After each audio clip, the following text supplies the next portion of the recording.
സമാധാനം തരേണ്ട നിയമപാലകർ നേരെ പോകുന്നത് ആലിഞ്ചുവടിലേക്കാണ്.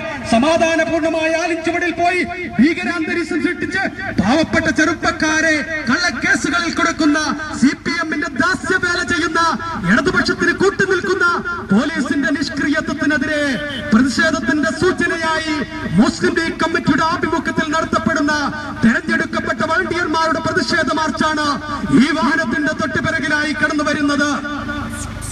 നേതാക്കന്മാർ പക്ഷേ ഞങ്ങളുടെ ഈ സമരം, ഞങ്ങളുടെ ഈ സഹനം, ഞങ്ങളുടെ ഈ ക്ഷമ ഇത് നിഷ്ക്രിയമായി കാണരുത് എതിരാളികളെ എന്ന് വിരിയത്തിന്റെ ഭാഷയിൽ അഭ്യർത്ഥിച്ചുകൊണ്ട് CPM-ന് ദാസ്യവേല ചെയ്യുന്ന പ്രിയപ്പെട്ട നിയമപാലകരെ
ആരാ പറയുന്നറിയാമോ?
മക്കൾക്ക്